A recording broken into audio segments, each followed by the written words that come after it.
Hey, everybody. Welcome to Don't Make Me Come Back There. We are a funny podcast about family. My name is Dustin Nickerson. I'm a stand-up comedian and the host of the aforementioned podcast. And alongside me in our state-of-the-art recording studio above Public Square Coffee in downtown La Mesa, California is my lovely wife, my co-host, and my best friend, Melissa Nickerson. Hey there. Melissa's in pink, so she's going to be, I don't know, sassy, adversarial, confrontational. Yeah. She's on. We did behind the scenes, and Mel is looking for a fight. I just solved all our problems. Yeah. In this intro. We're just gonna have spaghetti for Thanksgiving. Oh, great. Yeah. Great. Uh-huh. No, Spaghetti Thanksgiving. I feel a little bit like that scene in The Incredibles where she keeps trying to fight him and he's just happy to see them, and Yeah. he says that She's at one still mad. point. Yeah, Yeah. because she thinks he cheated or whatever. Yeah. And he's like, you're trying to start fighting, I'm just happy to see you. It's really... Engage, Bob. It's an all-time movie. Oh, God. It's my favorite Pixar movie. What's your favorite Pixar movie? Don't make a big thing out of it. Just say one. I mean, immediately I think it's Incredibles. Incredibles is so good. Yeah. Mel? Right now I'm thinking Coco. Coco. It's great. Yeah. Well, that's been our episode, everybody. New little mini podcast thing what we're trying here. Just snippets. Spaghetti and Pixar. Just the clip. Snippets. Yeah, that's we're trying a new podcast style. We just record the clip, and then we get out of there. It's called Just the Clip, and then we get out of here, and everybody, peace out. It's been a good episode. So anyways, no, we've got lots of episode for you, everybody. We're going to do a couple of emails up front, comments, and such. Weekend recap. I was in North Carolina. You were not. I was not. You were not. Nope. You were here. I was here. Our long-lost son, who's been gone 2.5 weeks, came home. We're going to talk a little bit about that. Yeah, I felt kind of dumb for being so sad when we dropped him off 2.5 weeks ago. Yeah. It did take a little of the, I'm like, well, I'm not gonna post that you're back because everyone thinks I'm grieving that you're gone. And I was. And then you're like, still are, you're but... like, can I come home for Labor Day? And you're like, fine. Yeah, that's a new one. Flights are cheap from San Jose. So anyways, and then where our main topic today, we saw an article in USA Today that I want to talk about. It's just the rise of multi-generational living. People are living with their adult kids, their grandparents, their great-grandparents, their great-grandchildren.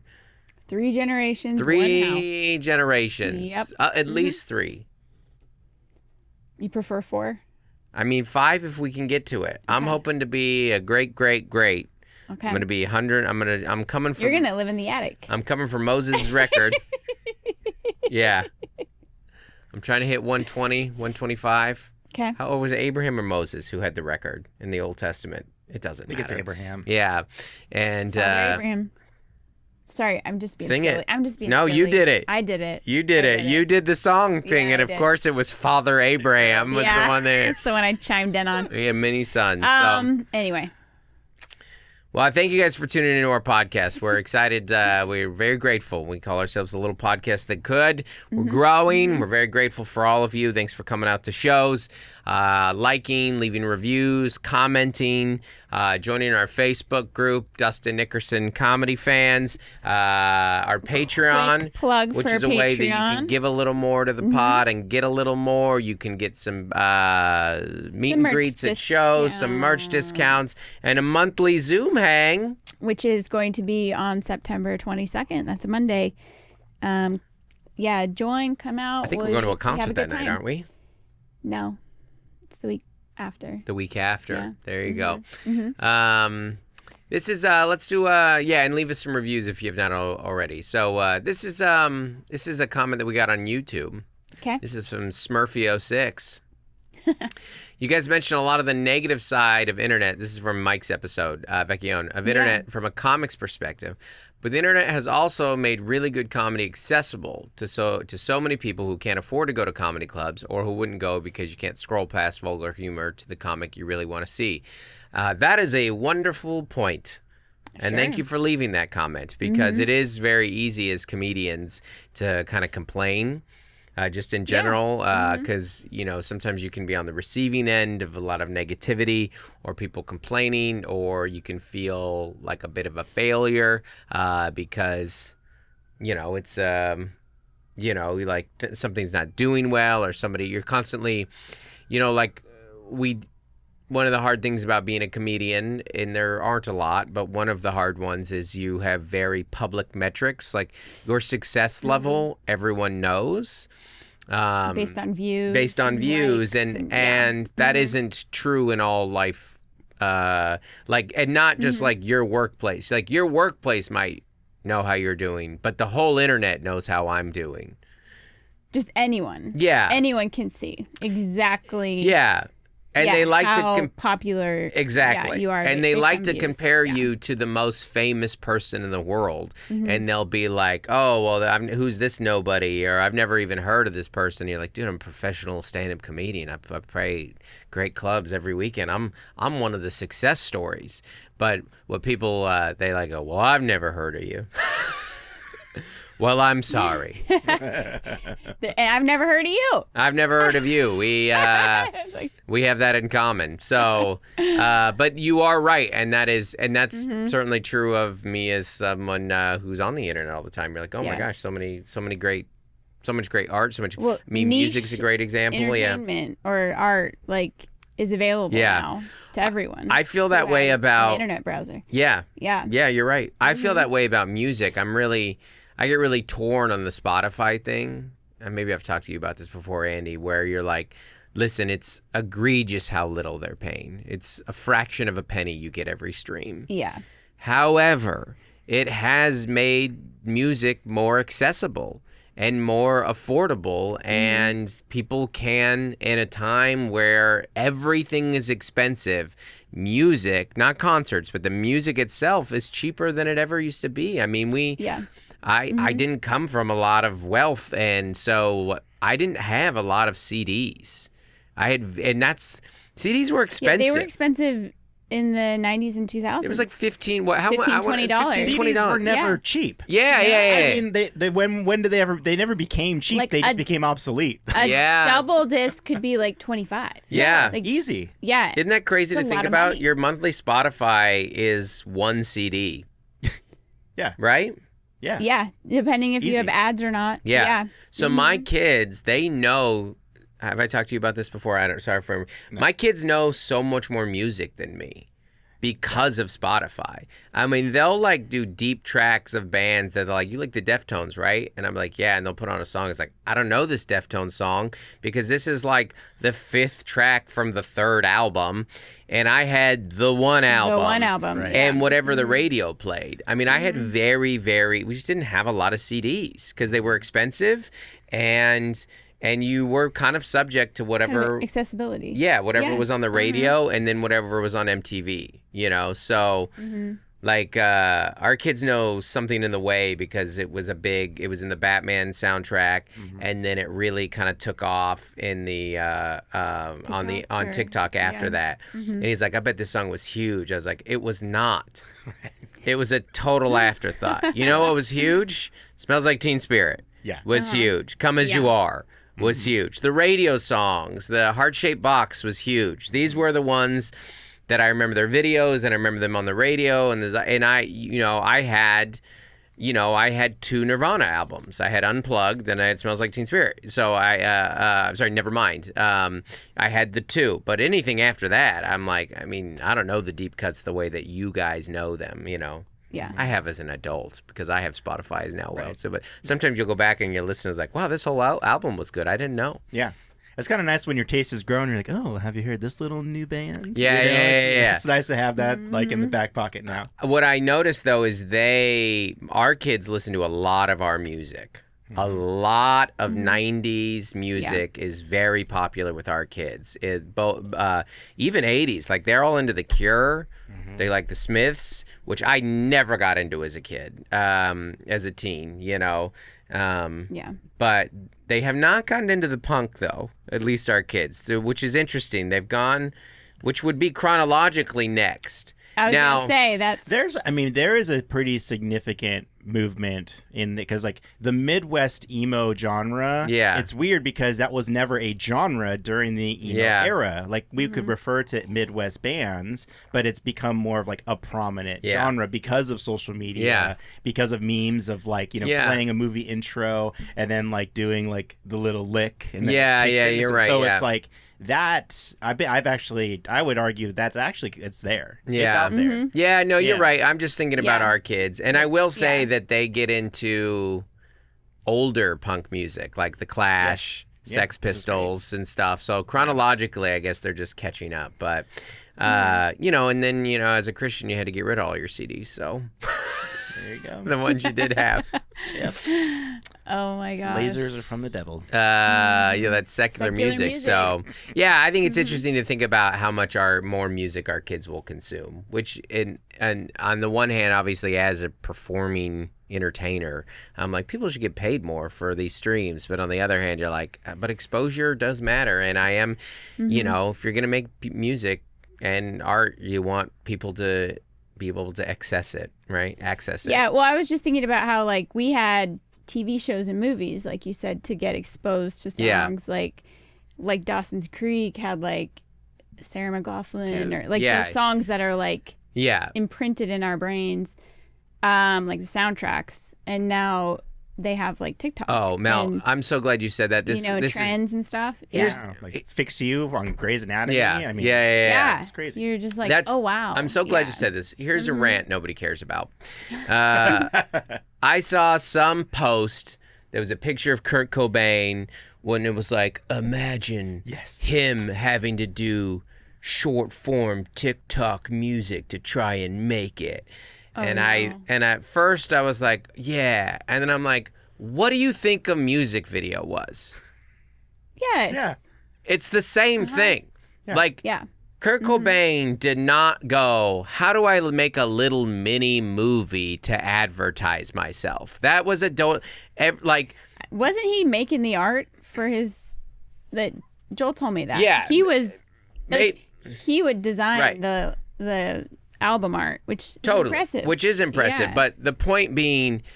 you've always had to do something other than just make the music. Yeah. Whether it's, bands have always been like, we need a radio hit. I mean, that was, and they're like, you got to go on TRL or exactly. You know, you always a radio hit, before a radio hit or after a radio hit was you wanted a big music video, and like you're talking about getting into commercials, and there's always been, and as a comedian, there's always been this, like too, like comedians who complain about TikTok, you're like, dude, there's also podcasts and podcasts, just audio before that, and then you were trying to get on the Tonight Show, and then you were trying to get on, you were trying to get a sitcom, or you're trying to get an acting role. It's always extra. You always got to promote yourself. Like, I mean, that's what shameless self-promotion is. I mean, it comes with the territory. You cannot, it's unavoidable. Like, I mean, it's not like Cobain loved interviews. You know what I mean? It's like, you have to go on camera and talk to people about your art. Yeah. I mean, look at the way he showed up to half these interviews. Yeah. You know, it was just kind of like, I mean, which is what made him great, because it's like, I'm not going to play into it, but if I have to do it, then this is how I'm doing it. Right. And like, how many interviews were total train wrecks, hilarious in retrospect, brilliant in retrospect, but in the moment, people are like, what is this? Well, I mean, one of my favorite artists ever of all time was Bowie, and Bowie, when you go back and you're like, he knew exactly what he was doing. Yeah. In every interview and very calculated. So our kids their artists got their stuff, our kids got our own stuff. So anyways, good comment, Smurfy. That, I don't know, makes you think about a lot of different stuff as far as like, it's not good or bad, it's just different, you know? Another 100%. Comment on YouTube here. This is from Grant Krotz. Nothing says I'm married when the bad boy of Nateland is sitting with a box of panty liners on a shelf above his head. Hilarious. I don't know if you noticed this, but I didn't know what was behind him. Panty liners. I did not. I thought it was like a joke or something. Multiple people. Yeah. Multiple comments pointed this out. That when you go back to the Mike Vecchione episode and you look behind him. I knew there was a box up there. I just couldn't see. I don't know if it was intentional, but I like Mike so much. And him leaning into being the bad boy of Nateland is very, very funny. So I did when we did the pod with Brian Bates. Yeah. I was like, nice built-in bookshelves, Brian. That's like funny, he had like this really So same kind of thing. Yeah. Like you're looking at the outline of their home. Yeah. I got to tell you, I reposted the back to school, the driving clips. And, yeah. And I was looking at it, I was like, what looks different about this? And it's the white wall behind us. And you guys did such a good job in here. It looks so good. Thanks. You did great. Every time you cut to here, I like this, we need to rotate it in a little bit, maybe get some new stuff in there, but you guys did a really good job. Thanks. Really good job. And we need to go dig in some this is my stuff. This is these are my only contributions to the studio. Just random. But no, I mean, Andy and we're all happy to dig up knickknacks. That's all. That's all I meant. Well, it is football season, so I could see me rotating. Yeah. Some more sports affiliated stuff up there. Yeah. Mel, why don't you read this? This is from Alicia. This is in the Facebook group. All right. Dustin Nickerson comedy fans. All the feels about college drop-off are so real. Our oldest son's school was only 45 minutes away, Oregon State University. Corvallis, go Beavers. But we were still a mess on the way home. We left for Hawaii a few days later to drench the beach with our tears, so that was helpful, LOL. The adjustment was a little rocky, but with lots of prayers, phone calls, and some weekend trips home, we all got through it. Fast forward 4 years, and he's living on his own, working, and still an hour away, but in the opposite direction. Now our youngest is transferring to OSU, but no empty nests for us. He's decided it's cheaper to commute. All this to say, it does get better, and it's wonderful to see your kids become responsible adults. Hugs to you both, Mel and Dustin. Thank you, Alicia. Yeah, that's good. I mean, it's just, I think someone said it well, like, like the first time you're a kindergarten parent, you're like, I have no idea what I'm doing. Like, these kids are so tall. How are they doing? How are they doing? And when you start preschool, you're like, okay, so like the backpack and the lunch and the water bottle and then, so that's how it is when you enter a new stage with your firstborn. Yeah. You're just like completely like have no idea what you're doing all of a sudden. And so that's definitely what this summer has been like for us this fall. You just definitely navigating a fully new stage. What's funny is what did you just I just think of? I was just thinking about how I wondered, will this get easier with our next two kids? And then I remember, and then I was like, okay, well, what was it like with each of them? And if you want to know the difference between how much more relaxed you get with each kid, when we dropped our first child off at kindergarten, I was nervous. I was scared. I remember the moment. I was worried. We were crying. We were emotional. We were there for pickup 30 minutes early. Does he need us? Call us if you need anything. The middle child, we gave her a hug. It was nice. We took a picture. I love you so much. Goodbye. The third child, we literally weren't there. We were out of town on an anniversary trip, and the babysitter dropped the child. We missed our youngest child's first day of kindergarten because we're like, they'll be fine. We're like, there's a lot of more milestones out there.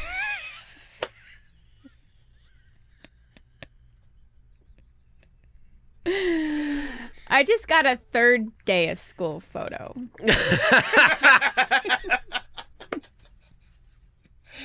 Hey, babysitter, could you take a picture of her first day of school so we have this documented? That's so that makes me feel better that we'll probably be a little less stressed. Yeah. It'll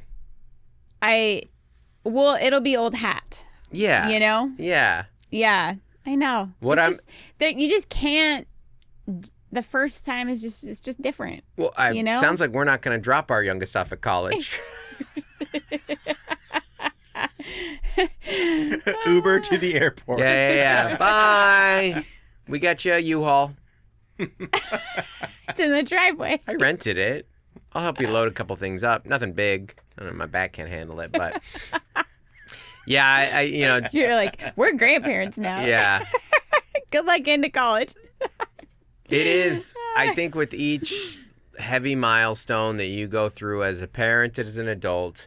Everything just becomes like heavier and therefore almost lighter in some regards. You're like, I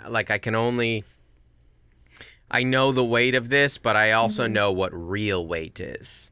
Yeah. Like, first day of kindergarten is nice, and but it's not real weight. Weight is the struggles that they can have in school, friends, bullying, like a car accident, injury, health, they're moving, money struggles. That's like, you just know what's like fun, and you're like, this is heavy, Yeah.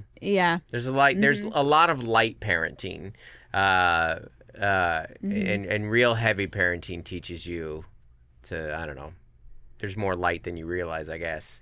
Yeah, I guess we're just super seasoned now. Yeah. I talk confidently about it on stage now. I speak, like, there's a tone in my voice of which I'm like, I'm actually speaking with a little bit.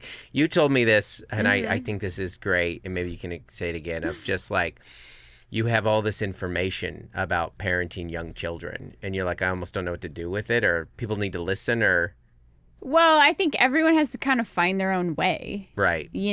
Like, unfortunately. Yeah. It's like growing up. Young parents do not listen to older parents. They don't do it. Oh, no way. No. And because the trends and the books, like, everything changes. Yeah. Like, I don't even recognize the baby gear anymore. No one knows more about parenting than a mother with their very first child under the age of 6 months. Yeah. Who's like looking at their 6-month crying, and they're like letting them cry themselves to sleep, and because they're going, well, I'm supposed to let them. Well, I don't think that applies to your 6 month. I think the baby's hungry. Feed the baby. These trends do just, what's called the pendulum swings. Yeah. But also they have to have that, what's the word I always like want to use here? Like that earnestness. They need that. Yeah. It's like an 18-year-old like going out into the world. If they didn't think they could do it, then that would be an issue. Yeah. So like the new parents who are like, I know everything. I read one book. Yep. And then we're like 18, 19 years in, you're like, okay. Yeah. Oh. They're like, gentle parenting is the new thing. And you're like, cool.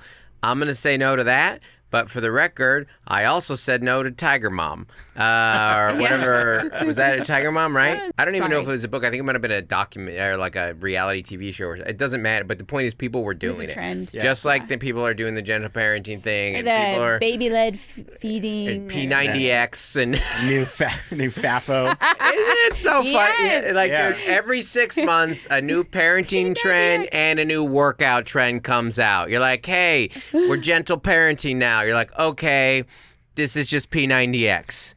I get it. The Shakeology, like that. I get it, man.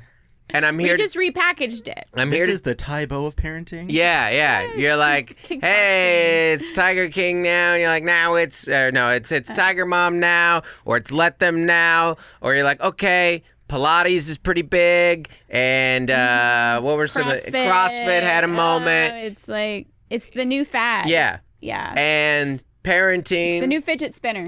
Yeah, exactly.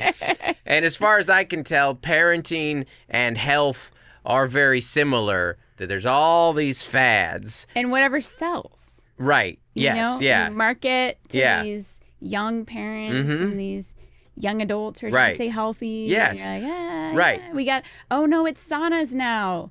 Oh, it was cold plunge, but now saunas. Yeah. Oh, okay. And that's parenting. So cold plunge. Okay. Parenting. Wait, which one? Am I supposed to throw my baby into a thing of ice water? So are we all cold plunging or just the babies? Yeah. Is this a baptism? Is this It's an infant baptism. Yeah. And cold plunges. Cold plunge is another one. There's just there's always a new fad. The sauna releases the toxins. Yeah. For the baby. The baby's toxins. The swaddle. The baby is inflamed. Oh. Oh yeah, remember the wrap? That was a big thing for a minute. We're swaddling overnight. We're day swaddling. We're night swaddling. In the bed, out of the bed, side sleeper, co-sleeper. Now don't wear your baby. Yeah. Family bed. Yeah. I remember we had a don't sleeper. So we no sleeper. Okay, remember when? Well, let me put a button on that before you go. Okay. Mine's about swaddling. Well, before you get into what I was going to say was, and then I want to hear about swaddling, is like fads, health, like parenting, the fads come and go, but really there's like eat healthy and exercise and be kind and loving and humble to your children. They're like, the fads are all what they are, but like, do you love your kid? Do you try and provide them? Do you work out? Do you eat healthy? That's it. That's it. That's the main thing. And if a fad helps you get there, then great. By all means. But know that they are just selling to your insecurities. Yes. And maybe don't combine them and do CrossFit with your children. It's not good for their back. Anyway, so swaddling. Joints. You were good at wrapping them. I could never. Were you? So I could not swaddle. We had these big old swaddle blankets and these teeny tiny babies. They're 7 pounds, right? And it was like, if you cannot wrap your child, then you failed. Like, if sometime in the night your child gets a handout, they're gonna like, well, that's it. It's done. That's a future drug addict now.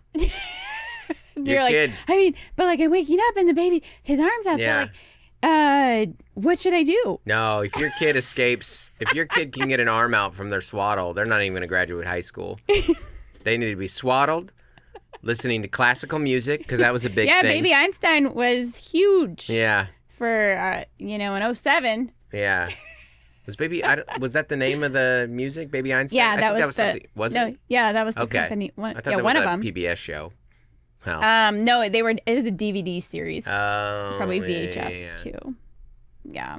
So we're dating ourselves. But that's just the point. Yeah. Is like, they're like, the pack and play is the worst thing you can do for a kid. Yeah. And now you're like, everyone's got pack and plays again. It's amazing how much it changed. And then our kids will look at the things that we did and be like, in the same way that we see videos of kids in the front seat of trucks, like, and you're like, dude, we were in the back of the truck. We weren't even. That is crazy. 2 times ago, I was driving in South Carolina. I saw a guy in the back of a pickup truck, and I was like, that has been a minute since I have seen that. Yeah. And when you see it, you're like, oh my gosh. Just around town? Yeah. Like not on the freeway. No, but I don't remember if I ever rode on a freeway in the back of a truck, but I rode in the back of a lot of trucks. Growing up, my uncle had trucks, like I did it like once in Texas. Yeah, well, we were millennials, so we were in the back of trucks, but they'd be like, get down. Yeah, which is like, they're like, no, it's unsafe, but I don't want to get in trouble. Because the worst thing that can happen is if I get a ticket. Yeah. All right, let's read this email here from Sarah. Hi, Sarah. Melissa, you can read this one. Okay, baked oatmeal is amazing. I don't like traditional oatmeal, but when I learned about baked oatmeal, I was hooked. The description on the pod today was pretty good. If you are having fruity baked oatmeal, my kids That's when I called it a cobbler. My kids don't like the fruit flavors though, because they all say warm fruit is weird. Oh. They don't really like fruit pies or crisps either. Crazy, right? That is interesting. It does soften the fruit. However, they do love a baked oatmeal recipes. Our family favorite is peanut butter baked oatmeal. Gosh. When I first found this recipe, it really was more like a dessert. So I cut down the butter and sugar. I serve it for breakfast with cut up bananas on top. Okay, so I like watching you two react to recipes. So read it for us here, Mel. Okay, so we've got, I'm not going to say all the quantities. Yeah, just say I can put that on the Facebook page. But we got quick oats, brown sugar. She cut down the sugar. A little bit of butter, milk or milk alternative, 1 egg, half cup peanut butter. You got to say that. Then we got the usuals: baking powder, salt, vanilla. Mix all ingredients in an 8x8 pan. bake at 350 for 25 minutes. We also love pumpkin baked oatmeal in the fall and eggnog baked oatmeal in December. There's so many great ways to bake oatmeal. Sounds like a really nice house. I know. Sarah, can we come over? This is every friend's parent that I wish I was hanging out with. Sarah's the best mom ever. I was like, you're doing seasonal baked oatmeals? I know. It was like cute. And then she was like, and now. And I'm like, what? Tell me about your kitchen decor. Yeah. Sarah, Mel was saying in the BTS that she wants someone to do Thanksgiving with. I think you found Sarah. That sounds unbelievable. How do we get this worked into the rotation, Mel? Mel bakes up a little stress every morning. Yeah, because I have to wake up to the cats and the kids. Mel wakes up messy and stressy. They're repaving the road on trash day. Eat your breakfast. I love this. We leave in 7 minutes. It's over, Dustin. I love it. This is great. This is it. I don't know how you eat this without like 2 giant glasses of milk, though. I know. Oh, yeah. It sounds like my mouth is sticking just reading this. I like a lot of milk in my oatmeal. Yeah. So I would pour milk on this. Yeah. I would eat it like that. Oh, interesting. I think. When I had that baked oatmeal in wherever I was a month ago, Wisconsin, Madison, there was some milk on it. It was good. Yeah. Like in a bowl. Yeah. Yeah. It was good. Okay. Yeah, see, that's an interesting idea. If it's like they take a little square and they put it in the middle of a bowl and they put a little moat of milk around it. Like, I can see that. It's not my Going back to cereal, kind of. Yeah, it's just like, what are we now? It's like we're re-deconstructing the baked oatmeal. Like once you mix it up, it's just oatmeal again. Do you remember how my grandpa had on his birthday every year? So the neighbor, I don't know how he got this neighbor. He has a neighbor that makes him, well, he's passed, but German chocolate cake, which was his favorite cake. German chocolate cake, like a tiered German chocolate cake, would just show up at his house every birthday. Mm-hmm. He's always threw a party. And then he would have a slice in a bowl and pour milk over it. Yeah. I mean, it sounds delicious. It was so good. That sounds incredible. Yeah, it's really good, yeah. It'd kill me now, but... All right, let's do one more email, and then we get you know what, let's save this. No, I want to read this one, actually. So this next one, this is Katie. You know, Katie is a patron, Mel. Katie and her boyfriend, Mike, are often on the Zooms together. They're out of they're that couple in Boston. Awesome. You know who they are. So okay, I know them from the Patreon Zooms. Okay. Volleyball whores. Okay, hey Dustin and Melissa. I was just catching up on some episodes and wanted to let you know that the volleyball tournament episode made me have a PTSD type flashback. I played travel volleyball all through high school, and hearing you talk about the tournament sent a chill down my spine. I felt the rage boil through me when talking about the other team line judging games and missing calls. Volleyball is a special kind of cult, and I am grateful for my many years, but at the same time, I do not wish it on my worst enemy. Nothing like spending a beautiful Saturday inside a drafty gym. I can say, as your girls age, things will get better and worse. Better in the quality of play and getting to watch them develop. Worse in the tension and amount of time you spend inside. I'm sure it is different in SoCal since you have sand volleyball and other outdoor ventures. I grew up in Cincinnati where all you do was travel between Louisville, Indianapolis, and Cincy to play in a dimly lit gym all weekend long before returning home to play in your non-air conditioned high school gym all week. Indoor sports are great when you don't have to go out in the cold and rain, but it's the worst thing when the 3 months of good weather are eaten up by volleyball. I may be pale no matter what, but being a recluse in a gym never helped that in the summer. Anyways, love the pod and can't wait to have you in Boston in October. Sorry to have missed the recent Zoom, but Mike and I got engaged that same day, so it sort of slipped our mind. Guess we will have to reread your book soon, Best Katie. Oh my gosh! Engagement! Yeah! Surprise engagement story on an email for Mel there. Yeah. Congrats, Katie and Mike. We're very happy for both of you. We'll see you in Boston. So awesome. I do, you know, the gyms are hard, the volleyball gyms, and we don't need to talk too much about this, but, you know, it's a lot. Tiny little bleachers, and you got to keep your eyes up or you'll get hit. yeah. It's very overwhelming in there. Yeah, Yeah. Listen, let us take a break from talking about volleyball because it's all we're going to talk about in the spring again. So, well, thanks, Katie, and congratulations to you and Mike. Let's do a little weekend recap. We'll do this quick because we are 40 minutes in and we haven't gotten to our topic. It's kind of a thing we do here on the pod. We do the topic the last 20 minutes. I was in what continues to be, I think, the most underrated region of our country, the Carolinas. I love them so much. Just such a fan. I was in Charlotte and Greensboro. I had been to Greensboro. I'd forgotten I'd been to Greensboro. Sorry, when I had been to Greensboro last, it was when I was touring with Tay when she was really on the immediate kind of pop come up where it was like 4 cities, 4 days. So Greensboro show was great, and then shows at in Charlotte were great. Thank you to everyone that came out. We were staying uptown. Charlotte's important. It's important to them that you call it uptown. It's not downtown. They don't call their downtown uptown.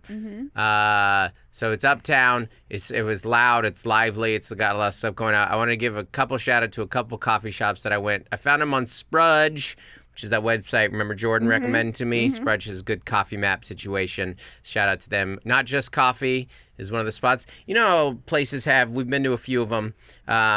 They're all kind of a ripoff of Reading Terminal in Philly, which is it's just everything's there. What would you even call it? Like a food hall.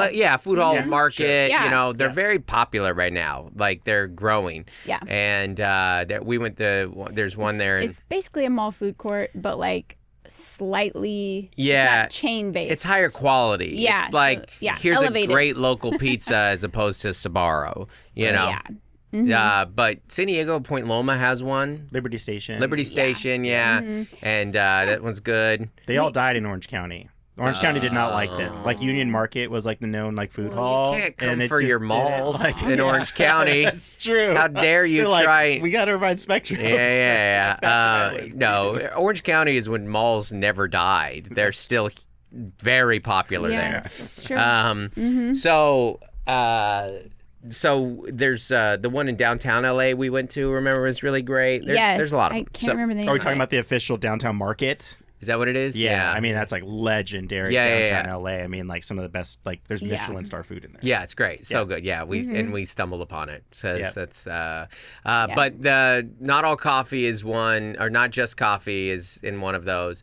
And then Night Swim is very good as well. I went to Night Swim. Night Swimming. That one's right on the notes. It's an REM song. Night Running. Night Running all night. But no, there's a Night Swimming REM song. Right. Jeez, guys. Yeah. Well, I didn't have the CD. Yeah, I didn't have the CD. Call back. But the funny thing about Charlotte is banking is their big industry, which is the lamest industry you could have. But they're proud of it. But I don't even know if they're proud of it. It just is what it is. Okay. But Charlotte itself is a great city. But you have something like that. Night Swim coffee is like the cool, independent, awesome, everything I like out of a coffee shop. Where's it at? It's in the lobby of a Wells Fargo, the Wells Fargo building. Oh man. Which means it's closed at 4 and then it's closed on the weekends. But anyways, that's there. Football's back. Watch some football this weekend. Go Huskies. Go San Jose State Spartans. I stayed up to watch you guys lose to Central Michigan. But my son was at the game. And we have a picture of him on the TV in the student section. Yeah. Pretty fun. Oh, that is fun. Pretty One of fun. his friends' parents got the photo. Yeah. It's nice. Speaking of Joel, he came back. Joel, one of the things about college is a lot of time they're very regional. So he's like, hey, a lot of my friends are going home in the Bay Area. Yeah, most of his teammates and roommates were going home. He had a great race on Saturday. Friday, and then he's like, it's 3-day weekend. Can I come home? And you're like, yeah, flights are cheap. So Joel came home, which I thought was interesting. We'll do a quick recap of this, but I was gone, but you were like, what people don't tell you about how to integrate your kid coming back from college. But our life has been turning. It's just been happening. Mm-hmm. So you're like at the Kathy and Shelley, our neighbors. They had I was at a neighbor's birthday party, and I drive with Gloria every Sunday afternoon. Yeah. Which I need, like, to log the hours. Car, so he can have the car Sunday afternoon. We're having a heat wave. Gloria had volleyball 8 to 10 Monday morning. Yeah. Claire went to a movie, a 10:50 showing on Labor Day with all the retirees. The 50th anniversary of Jaws. But it was like her first movie where I went home. Yeah. I was like, you're safe with the retirees. It's 10 a.m. Yeah. At the mall on Labor Day. Yeah, we trust Kathy and Shelley that's a safe environment to be in. You're like... I saw everyone getting their tickets. I was like, you guys are going to be fine. Yeah. But, you mean, sorry, 11. You were talking about, at the movie. She was 11 with a friend, and, I came back. So I had a lot of 2-hour windows. That's what I'm saying. Where I had to drop someone off, park, pick someone up, drop someone off, pick someone up. She had a parent-kid volleyball game on Friday night. Gloria went to the first home game, the high school football game. Yeah. It was like, so everyone had their... You're the only one that didn't watch football this weekend. You and Claire. That's right. Me and Joel watched a couple games. Everyone had their schedules, and then you're like, oh, 18-year-old's back. Yeah. So anyways, I didn't make... I think there's a tendency with your oldest or, the one home from college, like, we need to, like, do something, right? And then you're like, nope, life is just lived in, like, the everyday moments. So you just be around him and did his laundry and just chatted in between all of his social activities. Yeah, had little blips of conversation. I got home yesterday and we had to go to the airport, and I was like, I'll get... And you called me on the way, which was nice of you to be like, hey, just heads up, Joel's not home. And I was like, okay, good to know. We'll integrate when I can. And he was home for 90 minutes when I was home before I drove him to the airport. And in that time, he had to shower and pack. And you're like, all right. And do laundry again. Yeah. Claire tried out for a play. That's the funny thing. Our Labor Day, our Gloria had volleyball practice. We had to drive our kid back to the airport to go. And there was an audition for next play. The next play. So it was just boom, boom, boom. Yeah. Happy day off. To the teachers who had to be there to do an audition. Well, that wasn't school sponsored. Okay. It's a theater program, but still. They chose that day. Well, I think because you have to have a parent there. It's 4 to 5:30. Yeah. So you're like, this is actually better, because today's a work day and our daughter has a volleyball game at her school, so it's like that's no better. Yeah. But I know. Wow. It's wild. There was a line. There's a line out the door, for this audition. So I went and dropped you off to skip having to find parking, and then I went home, showered.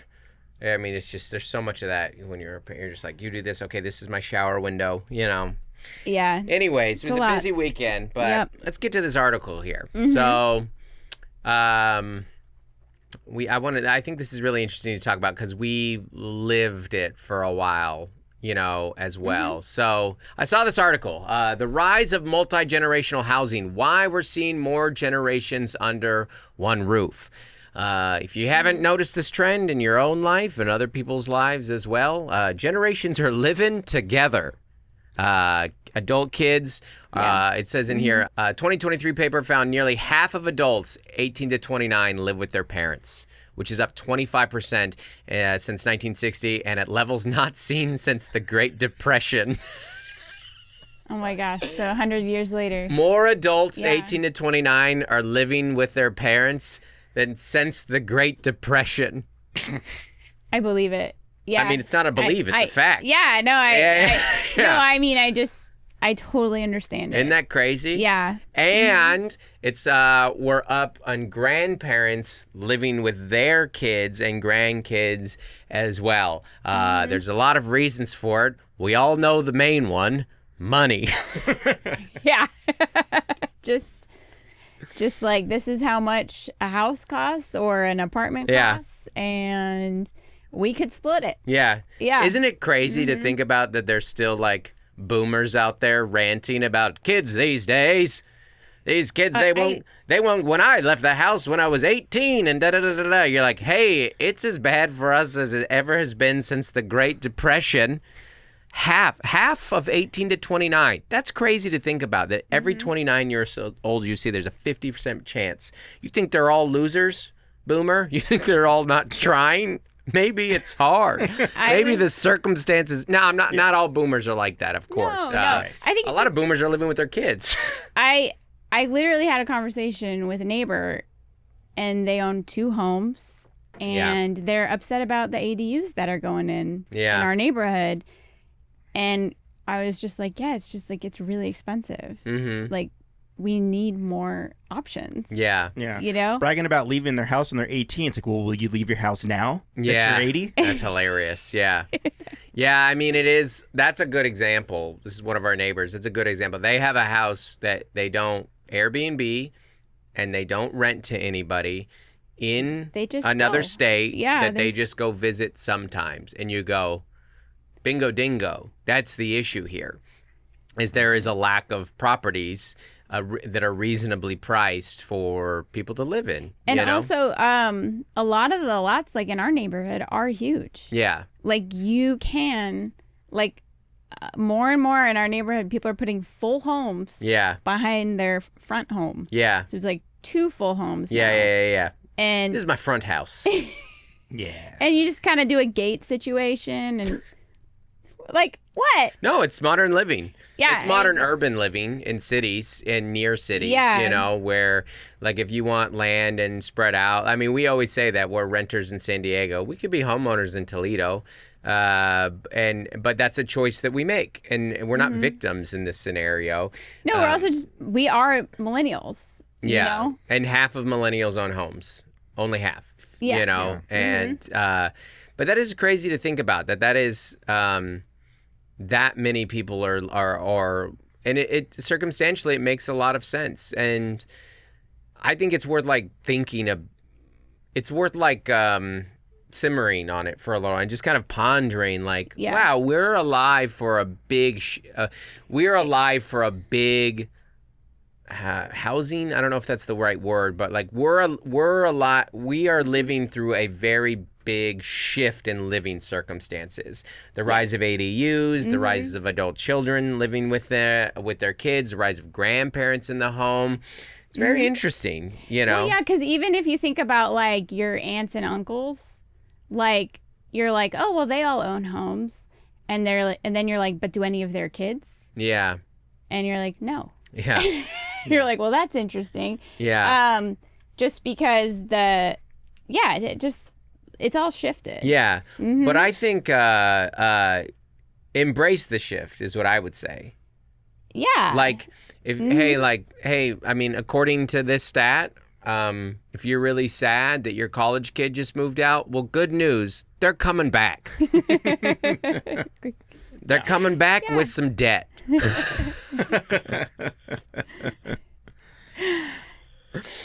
I mean, it. Who would not want that for their? Who would not want? To me, like that. There's a lot of benefits. That's okay. Yeah. That's what I was gonna say. Yeah. Like I read that and I don't.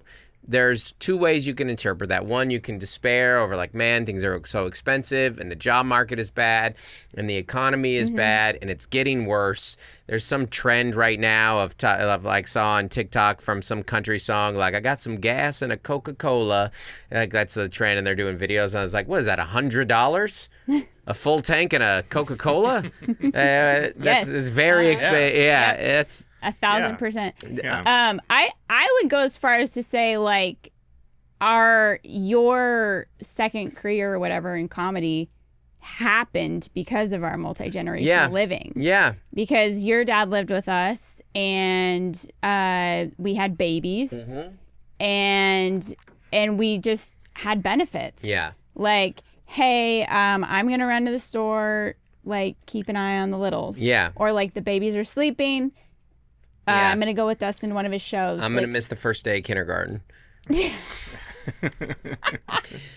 I know, like just it provided a lot of flexibility financially and with time and childcare that we wouldn't have been able to afford otherwise. And that's what I was going to say was the other way to look at this and think about this, and this is how I think about it, is like, yeah, those are all big bummers. But the great thing about multi-generational living, in our experience, is you receive support and give support. Mm-hmm. That's being a family. And it's the relationships can be like furthered. Yeah. Like, our son has always been close to your dad. Yes. Because they watched football every Sunday together. Who are these people that are like, get my kids out of my house? I never want to see my parents again. I don't want my grandparents to have a relationship with my kids. If you guys can live close to one another in some circumstances together, if it works out, that's a perk for everybody involved. Yeah, I mean, there's so much in the news about like loneliness and everyone's on their phones and not interacting. No, everyone be on your phone in separate rooms in the house. That's what's great, is that you and your kids and your dad can all sit on the couch and be on your phones together. That's multi-generational living. That's community. That's community. Hey, DM me that reel. Yeah. I like my your last reel. story. Yeah. Oh, that's funny. Did you see my tweet? I don't know if you saw my story earlier. I think you're totally right. I mean, I think my dad lived with us for 10 years. Yeah, through the pandemic, too. Through the pandemic. Well, great point, though. That was a time that he was really benefited from us, because we did his grocery shopping. He was vulnerable, like he was part of the vulnerable community. My dad had some medical stuff, and so we were there. We were caring for him, we're helping him, and also, I don't know, I like having my dad in my life. It was nice. Yeah, it was nice. We watched Seahawks games together. Grilled. Yeah, and then Joel wrote all these graduation cards, thank you cards, and he wrote a really nice one to my dad, his grandpa, who he lived with, and they feel close. I talked to my dad yesterday about my son in college, and he was like, I'm proud. He thinks about him. I was like, I think you're more involved with his life than you were mine. But what? Yeah. No, he's retired now. He's got time. He's got time. Yeah, so I don't know. What were you had some articles you were pulling up there too? Apparently Gen Z is going to be super loaded. Yeah, so I think what makes that interesting is that it's like millennials have the most to give, in the sense that both like boomers and Gen Z are really cheap. So it's like they realize like, oh, if I just stay here longer, and some boomers like, oh, if I just move in with my millennial kids. Interesting, yeah. It's like they can make, because the wealthiest people are also like the cheapest people.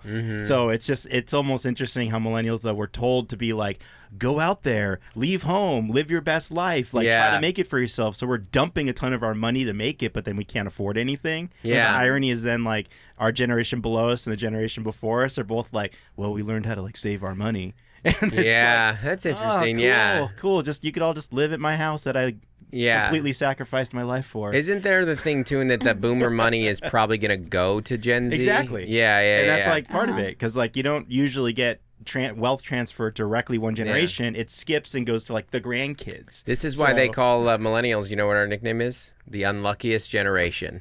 There it is. Oh, really? Yeah. We're called the unluckiest generation. And we'll add that was before I even knew about this, that it looks like boomers' money is going to go to Gen Z.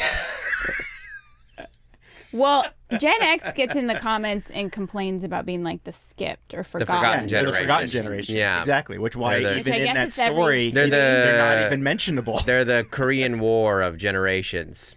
Oh my gosh. Wow. Yeah. You guys chime in on the Facebook group and send us emails at don'tmakemecomebackthere@gmail.com. If you guys have done multi-generational living. I mean, I hear parents talking about, there was like this old trope of like, my loser son living in my basement. And I don't think that the parents that I hear talk about who their adults' children live with them, they seem close. I think that there's like, I'm helping my kid. We're still close. We spend time together. Someone to help me cook Thanksgiving dinner. Well, I think it can be a safety net or like a nest egg, in the sense that you're transferring wealth to your kids via, they don't have to pay housing. Yeah. Or they're paying you an under market value, for their room or whatever. Like, I don't know. It's just these these costs are expensive. So. Yeah. So we can't give you money, but we can give you quality time. Well, or a roof over your head. Yeah, that's true. No, I think there was a stigma to it. I'm only assuming because I haven't lived this, but I think there was a stigma if your kid moved back in with you. 100%. Like that they weren't totally making it in the world. But as college begins costing so much more and homes and just the economy is difficult. How do they not move back in? Yeah, I mean, you graduate, you have this debt, you are getting an entry-level job. Yeah. You know, like... That's a perfect articulation. That's a new life stage that has emerged in our generation, and really through our kids and younger millennials and older Gen Zers, is this transition after college where you do not go immediately on your own. Half of them are coming back home. Well, because this shift happened like with healthcare. Yeah. You know, like you can be on your parents' plan until you're 27. Yeah. You know, we had 2 kids. We're a family of 4. You can't compare us to anybody because we're so different in that regard. But if you think about, we also had more reasonable rent options, even back then, 20 years ago when we were coming out of, like you could get a rental house for $1,000 or something like that. Like that was like, okay, we were both. The costs have just like skyrocketed. Tripled, so, yeah. So with everything. Yeah, I mean, it makes sense if you think about it. Like these kids now have some debt, and now they're in entry-level job positions, and they're trying to get into a very difficult job market and a rough economy, and they're like, I mean, in some ways, I'm like, how could you not have to move back in for a little while? You know, which means we need to get a bigger house, apparently. Pressure's on us again. I'm like, it is still the unluckiest generation. I know, because I am thinking about it. I'm like, dude, does that mean like 4 years from now, like essentially Gloria and Joel are just going to tag team one in, out? Like we trade one in, one out? Joel's out, Gloria's in, or Gloria's out, Joel's back in. There's like a new phrase. Now he's 22. This new phrase, it's not empty nest, it's like open door nest. Oh, okay. Like come back and go. And I don't know. I've never done this before. No. Well, and nobody has. And like, I mean, of course, generationally over decades and societies and cultures, they're looking at us being like, nobody's ever lived with their grandparents. And they're like, what? Yeah. We've all lived together forever. What are you talking about? Yeah. But now we're like writing articles about families have never lived together. I don't know. I think they always have. Yeah. Anyways, well, shoot us emails at don'tmakemecomebackthere@gmail.com. Leave us comments. Come to a live show. I didn't promote the dates. You know how to find them. Bye. Bye.